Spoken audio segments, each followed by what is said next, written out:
자, 단도직입적으로 묻겠습니다.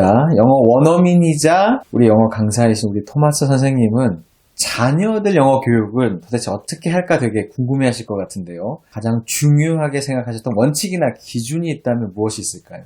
네, 저는 딸, 아들 이렇게 세 자녀를 키우는 아빠이면서 또 영어 교육 커리큘럼을 개발하고 있는 또 개발자이기도 하죠. 근데 제가 말씀드리는 이 교육에 대한 기준은 들으시면 좀 의아해 하실 수도 있을 것 같아요. 제가 세운 기준은 세 가지가 있습니다. 첫 번째로는 우리 아이들에게 학습에 대한 자신감을 길러줘야 된다. 두 번째로는 우리 아이들이 굉장히 성실성을 발휘를 해서 이 교육을 이어가야 된다. 세 번째로는 교육에 대한 기회를 최대한 많이 제공할 수 있어야 된다라는 기준이 있습니다.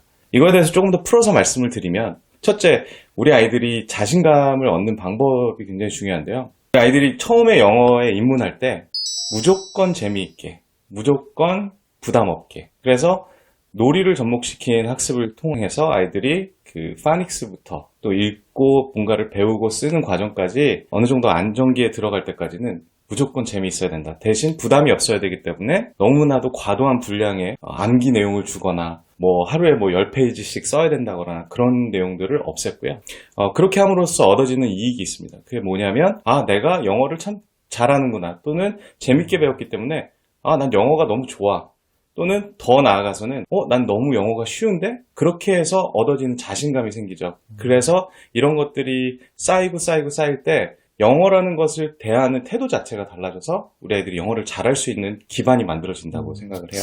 근데 그 놀이를 접목한 영어 방법은 뭐가 있을까요, 구체적으로? 가정에서 할 수 있는 것들이 많거든요. 예를 들어서 알파벳 타일 같은 것들이 있잖아요. 이런 것들을 뭐 그냥 부르는 거를 찾을 수도 있지만, 예를 들어서 A부터 뭐 F나 G까지 뭐 이렇게 학습을 했다고 했을 때 타일들을 엎어놓고, 저희 메모리 게임 아시나요? 그 하나씩 불러서 뒤집은 다음에 같은 게 나오면 가져오기도 하고, 뭐 그런 게임을 할 수도 있고, 윷놀이 같은 것들, 우리가 판을 그려서 어느 구간에 들어가면 그 지령을 갖다 넣는 거죠.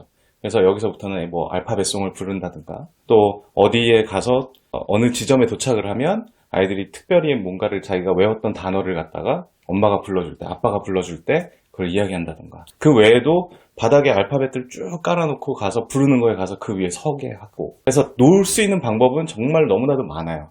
그렇지만 제일 중요한 건 아이들이 단순히 학습을 한다고 해서 연필을 잡고 뭔가를 쓰고 외우고 그거를 읽고 하는 것이 아니라, 그것도 필요하고 또 동시에 자기가 배운 내용들을 이렇게 아웃풋을 낼 수 있는 장치들을 마련해서 아이들이 몸으로 직접 체험하게끔 하는 것이 가장 놀이와 접목시키는데 중요한 부분이라고. 그러니까 놀이와 접목시켜서 재밌고 좀 만만하게 느끼게 해서 자신감을 일단 높인다. 근데 이게 해당되는 학년이 언제까지일까요? 대부분은 우리나라 기준으로 봤을 때는 저희가 알파벳과 파닉스를 할 때 보통 7세에서 뭐 1, 2학년 이때쯤은 많이들 시작하시죠. 그런데 왠지 4학년 이상 넘어가면서부터는 이런 놀이 학습을 한다고 했을 때는 거부감이 있어요. 그래서 가능하다면 초등학교 입학 시점에서는 이 알파벳과 파닉스를 시작해서 간단한 읽기 정도, 그 다음에 한 2, 3년 정도 후에는 그래도 조금 더 심화 학습이 이제 시작되는 그 초입 단계까지는 끌고 가는 게 맞지 않을까요? 그래서 놀이는 사실 아이들이 한 4, 5학년 가서부터는 지루해 할 수도 있고, 그리고 워낙에 지금 놀 게 많잖아요. 가급적이면 어린 나이에 할 수 있는 게 초등 저학년 정도가 가장 적합하죠. 반대로 얘기하면 저학년 때 너무 학습적인 걸 강조하는 거는 말씀하신 재미도 없고 자신감도 떨어질 수가 있다. 기회 제공이라고 하는 것은 사실은 아이들이 스스로 할 수 없는 영역이잖아요. 그래서 부모님께서 가장 많이 신경을 써야 되는 부분이기도 한데, 여건에 따라서 해외를 나가거나 뭐 여행을 가거나 또 어떤 비전 트립 같은 데 보낼 수도 있겠지만, 국내에서는 사실 그게 또 쉽지 않잖아요. 그래서 아이들이 할 수 있는 최대한의 영어와 관련된 무언가를 할 수 있는 기회를 최대한 많이 공급을 해주는 거죠. 첫 번째로는 영어 원서 읽기 같은 것들을 시켜볼 수가 있어요. 근데 그 원서 읽기가 아이들에게 부담으로 다가오면 안 되기 때문에 아이들이 좀 쉽게 접할 수 있는 내용부터 시작해서 관심을 보이는 것들로 이어갈 수도 있겠고, 또 우리나라에 좋은 앱들이 되게 많거든요. 그 학습 앱들 가지고 또 놀 수 있도록 하는 것도 가능한데요. 그 외에도 우리나라에서 때때로 열리는 말하기 대회라든가, 또 뭐 학원이나 또 학교를 통해서 영어 마을을 가던 아니면 영어로 체험 학습을 할 수 있는 그 기회들을 최대한으로 체험할 수 있도록 제공하는 것이죠. 저 같은 경우는 우리 아이들 또 제 딸아이 또래들을 데리고 인사동에 가서 설문을 하게 했어요. 외국인들 대상으로. 그래서 자기네가 물어보고 싶은 설문을 미리 준비하고 그 설문을 받아내고 같이 인증샷도 찍고 그리고 돌아와서는 그거에 대한 내용을 정리하고 발표를 하게끔까지. 이런 것들은 쉽지는 않지만 충분히 도전해 볼 수 있고 매력적인 또 아주 굉장히 많은 것을 느끼게 하는 그런 경험이 될 거라고 봅니다. 왜냐면 아이들이 거절도 당해보고요. 또 인터뷰 하나 제대로 땄을 때 그 희열, 그리고 같이 사진 찍었을 때 남는 그 추억, 이런 것들이 아이들에게는 영어를 실생활에서 써볼 수 있는 그런 기회가 마련되지 않을까 그렇게도 생각합니다. 말씀해주신 거를 종합을 해보면 원어민 아빠, 또 영어교육 전문가 아빠로서 아이들 영어와 관련돼서는 환경을 구축하는 거에 정말 많이 신경을 썼다라고 얘기할 수 있겠네요. 맞습니다. 네, 그러니까 구체적으로 어떤 티칭을 하거나 이런 측면이 아니라 자연스럽게 접하고 또 오래 접하고 자신감을 갖고 그래 써볼 수 있는 환경을 만든다. 인사동 가는 거는 좋은 방법인 것 같은데요. 근데 문득 궁금한 건 파닉스는 어떻게 하셨어요? 파닉스 역시 파닉스가 사실은 제일 학습의 기초가 되면서 평생의 영어 학습을 좌지우지하는 과정이라고 저는 믿거든요. 또 저하고 동의하시는 분들도 많이 있을 거예요. 왜냐하면 파닉스를 제대로 못하는 친구들은 나아가서 읽기가 어렵고요. 단어 암기도 어려워지고 그렇게 되면은 결국에는 comprehension, 그러니까 이해하는 부분이 굉장히 떨어져요.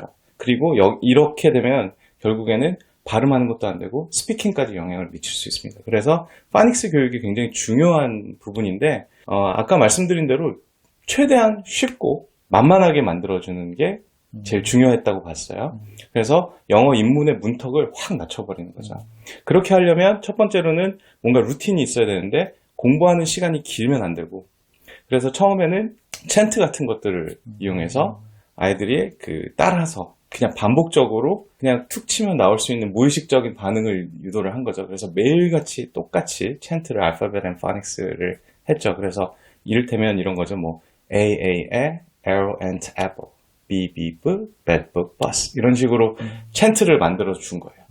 두 번째로는 역시나 마찬가지로 저희가 알파벳 앤 파닉스를 막 배워야 되니까 알파벳송을 갖다 막 따라 부르죠. 어느 정도 궤도에 올라오면 나중에 알파벳을 A부터 Z까지 가면 나중에는 거꾸로 Z에서 A로 이렇게 똑같이 노래를 부르는 그런 훈련도 시키고 그리고 제일 중요한 거 아까 말씀드렸듯이 재미가 있어야 되잖아요. 흥미 유도가 제일 중요하니까 무수한 게임들을 만들어서 아이들에게 계속 번갈아 가면서 이것저것 할 수 있도록 하는데 중요한 건 이 게임을 아이들이 정말로 나 오늘 너무 재밌게 놀았다라고 느끼게 하려면 오랜 시간 게임을 하면 안 된다라는 거예요. 왜냐면 이런 놀이가 오래도록 하면 아이들에게 벌써 거기에서 오는 만족감이 있어요. 그러고 나면은 시시해지거든요. 정말 재밌을 타이밍에 딱 끊어버려야 되는 거죠. 그러면 아쉬워서 이 놀이를 또 하고 싶고 그 다음에 또 어떤 놀이가 나올지 궁금해하기도 하고 그런 학습들에 관련된 접목시킬 수 있는 놀이들을 연구하고 이런 거 저런 거 뭐 뿅망치를 이용해서도 할 수 있고요. 우리가 뭐 외치는 알파벳을 가서 치기도 하고 그러니까 정말 다양한 놀이들이 있기 때문에 어떤 걸 해야 된다라는 것은 사실은 없어요. 그렇지만 파닉스를 할 때도 그 부분을 정말 잘 활용을 했고 그리고 나서 음가, 음소 이런 것들을 잘 아이들이 익히게 했으면 그 다음에는 글자를 소리내서 붙여서 읽는 방법부터 해서 계속해서 무언가를 아웃풋을 유도를 한 거죠. 그렇게 했을 때 우리가 보통 가지고 있는 파닉스 교재들 다양한 것들이 있잖아요. 그러면서 나중에 굉장히 어려운 파닉스 단계에 갔을 때 아이들이 좌절을 하거든요. 왜냐하면 글자만 계속 배우고 있는 거예요. 그것도 심지어 6개월을 넘어서 1년이고 어떤 경우에는 1년 반이고 글자만 배운다라는 거. 물론 쉬운 파닉스 리딩이 들어가기도 하지만 아이들 입장에서는 언제까지 이걸 배워야 되느냐라는 거죠. 그래서 저희는 아이들을 제 세 자녀를 플러스 또 그 또래 아이들을 가르칠 때 한 6개월 정도의 고농축 파닉스 학습을 해놓고 그리고 나서는 이제 파닉스 플러스 리딩이 되겠죠. 그래서 쉬운 아이들 수준에 맞는 그런 리딩 머티리얼로 해서 단어는 계속해서 듣고 따라 읽고 그런 녹음을 해서 이제 보게끔 했고요. 그렇게 하니까 아이들이 읽는 데 자신감이 있죠. 그리고 자신이 학습한 내용들, 그러니까 파닉스에서 배운 단어들이 또 나올 거 아니에요? 또 리딩에서 배운 단어들, 찍찍이 같은 걸로 만들어서 벽에다 다 붙여놓고 줄에다 딱 서 있다가 단어 하나 부르면 뛰어가서 떼오는 이 뜨는 맛을 또 아이들이 알거든요. 그러니까 그런 것들이 반복되니까 단어 인식도 되고 듣고선 그거를 갖다 찾을 수 있고, 그리고 찾아왔을 때 또 뜻을 물어볼 수도 있고요. 스펠링을 물어볼 수도 있고. 그러니까 아이들을 계속해서 그런 식으로 트레이닝하면 다양한 방법으로 이게 강화가 되는 거죠. 그렇기 때문에 파닉스를 비교적 쉽고 빠르게 그리고 정확하게 배울 수 있는 그 기반을 마련해 주는 거예요. 언제 시작하는 게 가장 이상적일까요? 사실 가장 저는 이상적으로 보는 시기는 7세 2학기에서 1학년 입학 후 학교에 적응하고 난 다음에 좀 부담이 좀 적어지는 시기에 하는 것도 나쁘지 않다고 봅니다. 정말 영어 공부하기 점점 좋아지는 세상이 되고 있죠. 최근에 챗 GPT와 관련해서도 영어 교육계가 또 떠들썩하고, 맞습니다. 뿐만이 아니라 그런 여러 가지 뭐 인터넷 기술이라던가 IT 기술로 화상 영어도 예전과는 차원이 다른 화상 영어의 시스템들이 많이 구축이 돼가고 있는 것 같습니다. 실시간 원어민 화상 수업, 분명히 장단점이 있을 것 같은데, 자, 원어민이 보시기에, 원어민 영어 강사가 보시기에 화상 영어 장단점은 뭐가 있을까요? 우선은 단점을 먼저 좀 말씀을 드려보자면, 첫 번째로는 많은 프로그램들이 있는데 상당수는 회화에 초점이 많이 맞춰져 있어요. 왜냐하면 화상 영어 하면 우리 아이가 외국인과 대화하는 것을 가장 부모님들이 보고 흡족해 하시니까. 그래서 결국에는 잘 짜여진 어떤 커리큘럼이라든가 실질적으로 여기서 제대로만 한다면 아이들이 누릴 수 있는 그런 커리큘럼이 제공이 되면 훨씬 좋거든요. 이를테면 뭐 미국이나 아니면은 호주나 영국이나 이런 데서 제공하는 그런 학습 방식이나 그런 기준에 맞춰서 아이들이 학습을 할 수 있으면 좋은데, 상당수의 그 프로그램들은 그런 기준 마련이 좀 미흡한 부분이 있어서 좀 아쉬운 점이 있고요. 두 번째로 본다면 외국에 있는 선생님들과 소통을 해야 되다 보니까 그런 시차에서 오는 아쉬운 점이 좀 존재하고요. 장점을 또 논해 봐야겠죠. 첫 번째로는 flexibility라고 할 수 있는데요. 장소와 상관없이 인터넷이 되고 우리가 기기만, 접속할 수 있는 기기만 있다 그러면 우리가 가족이 뭐 캠핑 여행을 가던 아니면은 우리가 좀 어디 멀리 나와 있어도 그 학습을 할 의지만 있으면 충분히 접속이 가능하다는 것이죠. 두 번째로는 원어민과의 수업에서 얻을 수 있는 가장 큰 이점이 있죠. 바로 그분들의 억양이나 발음, 또 어떻게 강세를 주는지, 또 단어를 붙여서 말하는지, 또 자연스럽게 대화를 하면서 얻어가는 어떤 그런 표현 방식들, 이런 것들을 통해서 자연스러운 소통을 이뤄낼 수 있죠. 그렇기 때문에 이런 노출이 극대화될 수 있는 몰입 환경이 또 제공된다는 게 이 화상 영어의 또 장점일 수 있습니다. 또 세 번째 장점으로 꼽자면 1대1 수업이잖아요. 그렇기 때문에 우리 아이의 수준이나 또 진도, 또 원하는 난이도나 우리가 정말로 필요한 학습을 커스터마이즈해서 맞춤식으로 수업이 이루어질 수 있다는 장점이 분명히 그 안에 있고요. 화상 영어가 특히 더 도움이 될 수 있는 아이들도 있을 텐데요. 어떤 경우에 그럴까요? 비주얼 러너라고 하는 아이들이 있어요. 그러니까 단순히 그냥 앞에서 선생님이 얘기하는 것만 듣고 하는 게 아니라 어떤 교구라든가 도구를 이용해서, 또 파워포인트라든가 애니메이션, 뭐 장난감, 인형, 어떤 아이들이 볼 수 있는 장치들이 가미됐을 때 훨씬 더 그 학습 내용을 빠르게 흡수할 수 있는 친구들이 있어요. 화상 영어에서 좀 잘 하시는 분들은 이런 교구들을 많이 사용하세요. 자기주도 학습을 좀 이제 지향하는 학생 스스로는 아닐지라도 부모님이 있다면 아이들이 자신이 학습하고자 하는 그 시간대를 선정하게 하고 그걸 지키도록 하고, 그리고 선생님한테 실시간으로 뭐 교정이나 피드백을 받아가면서 내가 무엇을 잘하고 있고 내가 어떤 데 노력을 해야 되는지 이런 점검들을 계속해서 해나간다면 그 주도성을 가지고 공부하는 데 있어서 도움이 될 거라고 보고 있고요. 그리고 가장 도움을 많이 받을 수 있다고 생각하는 친구들은 그런 친구들일 거예요. 모둠 환경이나 이 그룹 활동에서 발표하는 거에 되게 힘들어하는 친구들이 있습니다. 부끄러워하고 어딘가에 나서서 얘기하기는 어려운데 사실은 속으로는 나도 말하고 싶고 생각이 있는 친구들일 거거든요. 그런데 자기가 그 가장 편안한 공간 안에서 자기가 원하는 시간에 선생님과 1대1로 소통을 할 때는 굉장히 그 아웃풋이 잘 나올 수가 있어요. 그렇기 때문에 우리 아이가 조금 소극적이거나 엄마하고 아빠하고 또는 친한 친구하고는 소통을 잘하는데 모든 환경에서는 그 진가를 발휘하지 못한다 그러면 화상영어를 고려해 볼 수도 있죠. 자, 그래서 오늘 추천해 주실 화상영어 캠블리 키즈라고요. 네. 사실은 굉장히 다양한 화상 영어 프로그램들이 있습니다. 그런데 캠블리 키즈가 좀 인상적이었던 것은 첫 번째로는 사이트에 딱 방문을 해봤을 때 제가 다양한 프로그램들을 봤을 거 아니에요. 사이트에 방문해 봤을 때 첫 번째로 받은 느낌은 되게 다채롭다. 색감도 풍부하고 뭔가 선생님들 막 샘플 영상들도 올라와 있는데 막 이런저런 교구도 들고 있고 많이들 웃고 계세요. 그런 면에서는 첫 번째로 되게 인상적이었고 두 번째로는 선생님들 소개 영상을 하나하나 막 이렇게 봤어요. 그랬을 때 거기에 이제 나왔던 설명 중에 우리가 재미있게 배울 거야. 재미있게가 굉장히 강조되는 부분들이 많았어요. 그랬을 때는 사실은 제가 세운 기준하고 굉장히 부합하는 부분들이 많이 있거든요.